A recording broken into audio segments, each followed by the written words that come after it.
Hello viewers, আমার চ্যানেলে সবাইকে স্বাগত। আজকে আমি তোমাদের দুটো মনে রাখা শর্ট ট্রিক্স বলবো।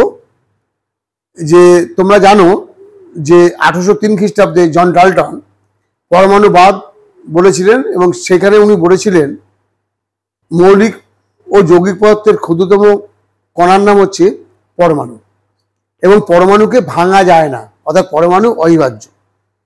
বিজ্ঞানের অগ্রগতির সঙ্গে সঙ্গে আমরা দেখতে পেয়েছি যে পরমাণুকে ভেঙে আমরা তিনটে মূল কণিকা পাই: ইলেকট্রন, প্রোটন এবং নিউট্রন।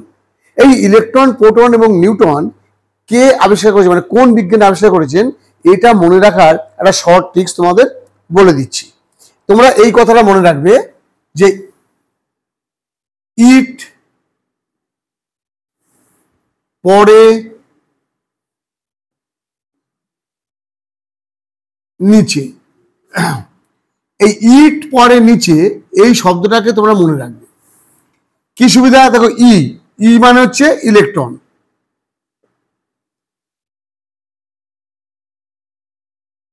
তাহলে ইলেকট্রন কে আবিষ্কার করেছে? এই ট তে আছে। ট মানে টমসন বা থমসন, অর্থাৎ ইলেকট্রন আবিষ্কার করেছে টমসন বা থমসন। এবার দেখো পরে, এই যে পরে শব্দটা কি ভাঙলে কি পাচ্ছ তুমি? প মানে প্রোটন, রেতে কি হয়? রেদারফোর্ড।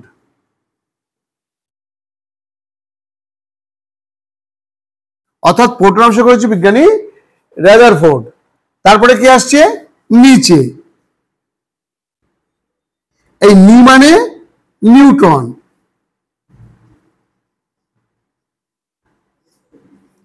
আর চেতে হচ্ছে চ্যাডউইক বা স্যাডউইক।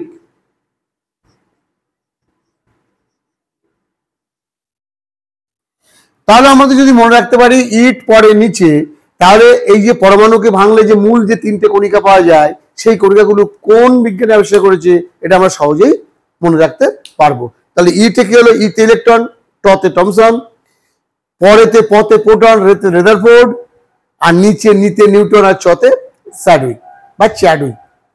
এর সঙ্গে বলে দিই, তোমরা ইয়ারটাও মনে রাখতে পারবে একটুখানি বুদ্ধি প্রয়োগ করলে। এই নিউটন আবিষ্কার হয়েছিল 1897।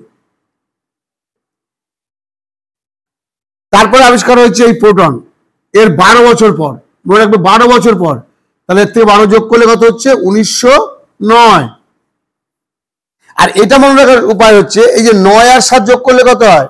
16, তার ডবল মানে 32, অর্থাৎ 1932। তাই তোমরা এর সঙ্গে সঙ্গে সালটাও কিন্তু মনে রাখবে, শুধু মনে রাখতে হবে তোমাকে এই ইলেকট্রন আবিষ্কারের সালটা, যে 1897। তার 12 বছর, এক যুগ, তার 12 বছর পর মানে 1909 হচ্ছে প্রোটন। তাহলে এই 7 আর 9 যোগ করলে কত? 16, 16 ডবল 32, অর্থাৎ 1932 খ্রিস্টাব্দে হলো স্যাডউইক বা মানে চ্যাডউইক আবিষ্কার করেছিল নিউট্রন কণিকা। তাহলে এইভাবে যদি তোমরা মনে রাখো, তাহলে তোমাদের ইলেকট্রন, প্রোটন, নিউট্রন কোন বিজ্ঞানী আবিষ্কার করেছে, কত খ্রিস্টাব্দে আবিষ্কার করেছে, এটা মনে রাখতে কোনো অসুবিধা হওয়ার কথা না। ঠিক আছে?